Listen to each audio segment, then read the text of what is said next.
Tercantik untuk Gavin, episode 37. Setelah makan malam di restoran mewah, Amran dan Violet pun pulang ke rumah. Di kamar, Violet telah selesai membersihkan badannya dan Amran menatap istrinya. "Kenapa kamu menatapku seperti itu?" "Kenapa? Tidak boleh aku menatap istriku sendiri." "Bukannya tidak boleh sih, tapi tatapanmu seolah-olah akan menerkamku." "Memang aku ingin sekali menerkammu, tapi aku tidak mau memaksakannya. Aku akan melakukan kewajibanku setelah kamu siap." Amran pergi ke kamar mandi. Violet yang mendengar hal itu terdiam dan dia memperhatikan bunga mawar yang Amran berikan kepadanya.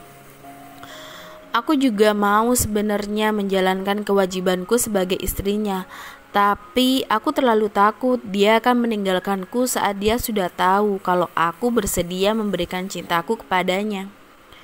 Violet mengingat janji Amran saat di pemandian. Flashback on. "Aku akan mengatakan satu hal dan aku tidak akan mengulanginya. Dengarkan baik-baik, Violet. Kamu adalah istriku satu-satunya dan selamanya. Aku tidak akan meninggalkanmu apapun yang terjadi." Flashback off. Violet melamun hingga tertidur.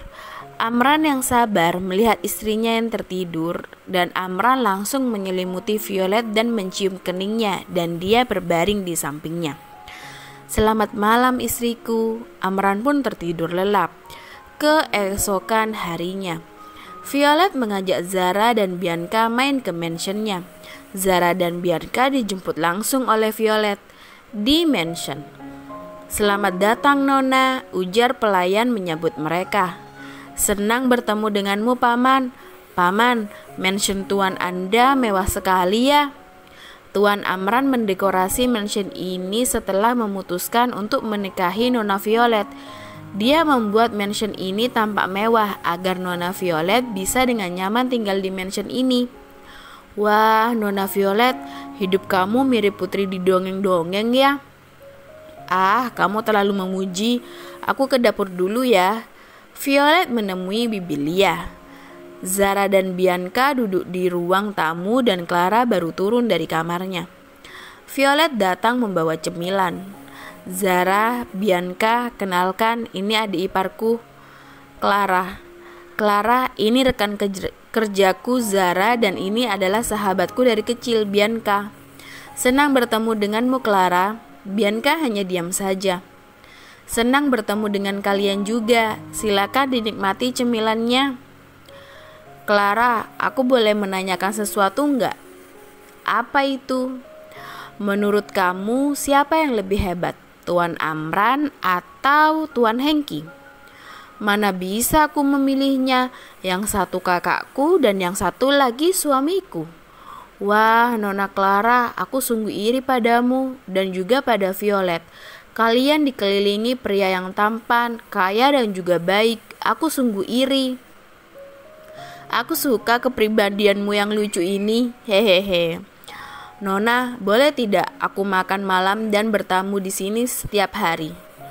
"Boleh aja, aku suka kok punya banyak teman." Zara hendak memeluk Clara, akan tetapi dihalangi oleh Violet. "Kenapa kamu menghalangiku? Aku hanya ingin memeluk Nona Clara." "Kamu lupa ya kalau Clara sedang hamil besar. Kamu hendak memeluknya seakan-akan kamu ingin menyergapnya." "Hehehe, iya lupa. Nona Clara, maafkan aku ya. Aku lupa kalau kamu sedang hamil." Clara tertawa. Violet melihat Bianca yang hanya diam saja dari tadi. Dia pun menghampirinya. "Bianca, kenapa kamu diam saja dari tadi? Apa kamu ada masalah?" "Tidak ada, aku baik-baik aja kok. Hanya aja aku tidak terbiasa dengan rumah mewah ini, jadi aku sedikit gugup." "Biasa aja, aku akan menemanimu. Clara juga bisa menjadi temanmu. Lebih banyak teman bukankah lebih baik daripada harus sendirian?" Bianca pun ikut mengobrol bersama Clara dan Zara. "Kak Bianca, di bagian apa kakak di rumah sakit?" "Aku di bagian kandungan." Wah, kebetulan sekali. Apa boleh aku memeriksakan kandungan kepadamu? Boleh aja, datanglah ke rumah sakit dan aku akan memeriksakan kandunganmu. Baiklah, Nona, tas Nona yang ada di mobil sudah saya simpan di kamar Anda ya Nona. Terima kasih Paman, maaf telah merepotkanmu. Sudah tugas saya Nona. Paman, kapan-kapan saya juga mau dong jadi Nona Violet sehari aja. Boleh aja Nona, saya akan melayani Anda dengan senang hati, jadi menginaplah di sini. Tentu aja, Nona Violet, apa saya boleh menginap di sini? Tidak boleh, aku melarangnya. Nona, apa kamu sudah tidak suka padaku lagi? Aku memang tidak menyukaimu. Hehehe. Nona, Zara cemberut dan semua orang tertawa, termasuk Paman Lee. Tidak lama kemudian datanglah Amran, Gavin dan juga Joe teman Amran. Selamat siang, kenalkan ini temanku Joe. Hai, salam kenal gadis-gadis cantik. Ah, dia tampan sekali, aku suka. Apa sih yang tidak kamu suka? Amran suka, Hengki suka, dan sekarang Joe juga. Kamu tuh ya. Nona, sepertinya aku jatuh cinta deh. Secepat itu. Dia tersenyum padaku, rasanya aku ingin pingsan. Joe mendekati Zara dan Bianca lalu memperkenalkan dirinya. Zara tidak melepaskan pandangannya dari Joe. Violet menepuk pundak Zara. Ayo makan, emangnya bisa kenyang hanya dengan memandang Joe aja. Violet menuju ke dapur. Bibi Lia, Anda sudah bekerja keras dengan baik dan Anda bisa beristirahat sekarang. Tidak apa-apa Nona, kata Tuan, teman Anda akan ada di sini sampai malam. Jadi Tuan meminta saya untuk membuatkan cemilan untuk Nona dan teman-teman. Baiklah, terima kasih ya Bi. Violet mengajak semuanya untuk makan. Ayo, makan siang sudah siap. Mereka semua menuju meja makan. Bolehkah aku duduk di sini? Joe menarik kursi tepat di sebelah Zara. Boleh Tuan, dengan senang hati. Duduk satu kursi denganku juga boleh, tidak keberatan kok, ujar Zara dengan suara kecil. Apa yang kamu katakan? Tidak apa-apa Tuan, silakan duduk. Zara terus menatap Joe dan Violet tersenyum. Setelah selesai makan, mereka semua duduk-duduk di halaman belakang. Sedangkan Gavin bermain dengan Tama dan Amran serta Joe berada di ruang kerja Amran. Aku sangat iri pada Violet. Dia hidup dengan sangat baik.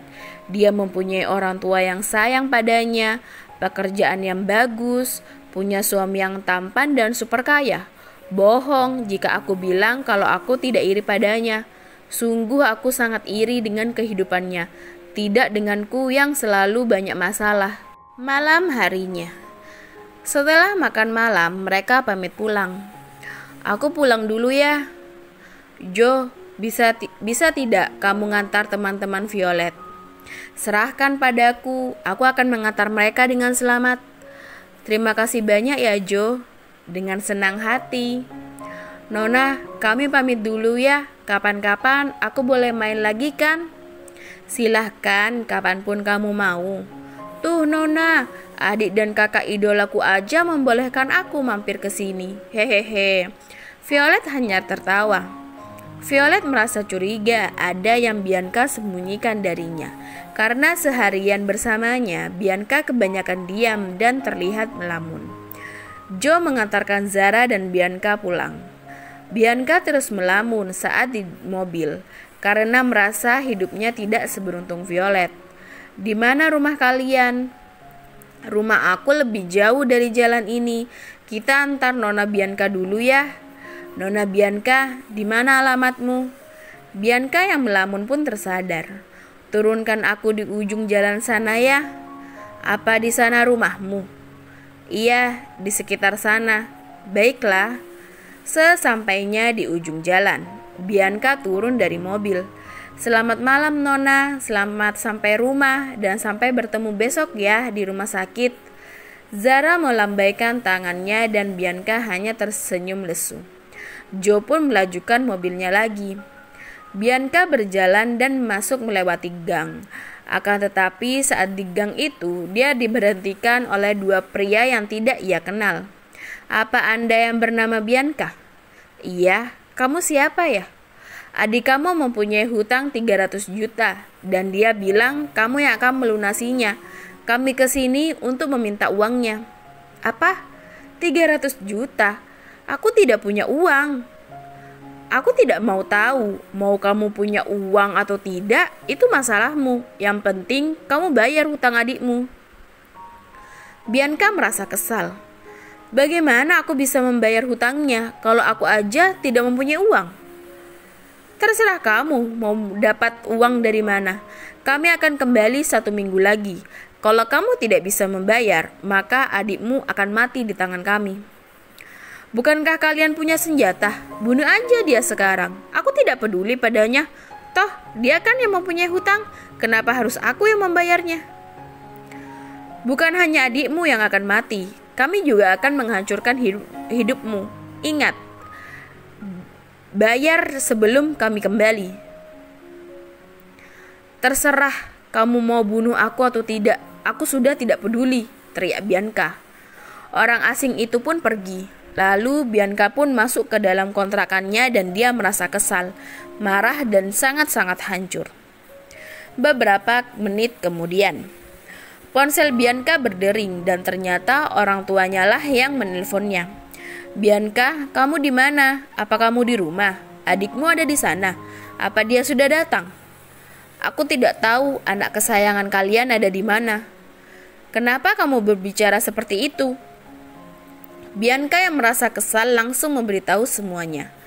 "Asal kalian tahu ya, anak kesayangan kalian itu mempunyai hutang 300 juta dan aku yang harus membayarnya." "Ya sudah, tinggal bayar aja. Apa susahnya sih?"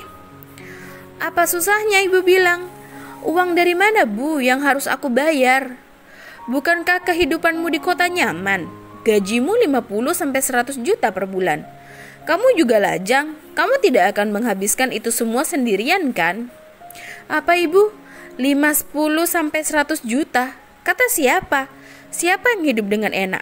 Apa ibu pernah peduli? Aku di sini bagaimana? Kehidupanku bagaimana? Yang ibu pikirkan hanyalah uang, uang, dan uang.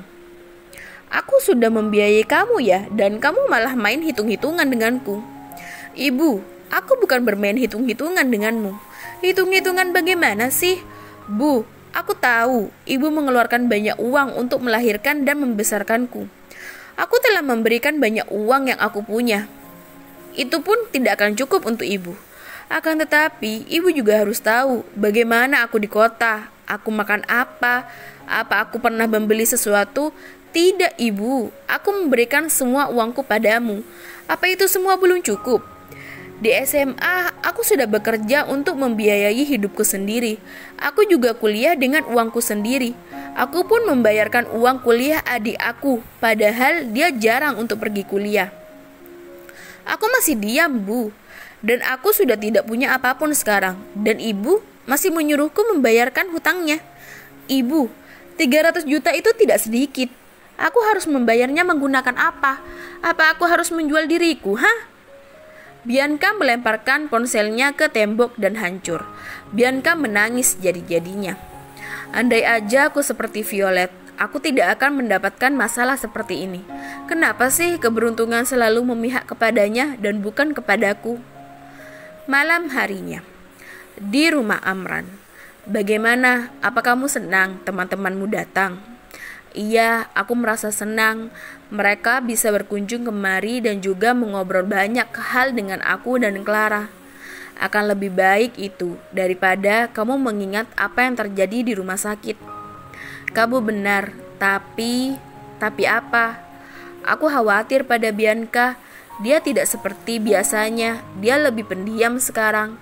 "Udah, jangan mengkhawatirkannya. Dia akan baik-baik aja kok." Violet memeluk Amran.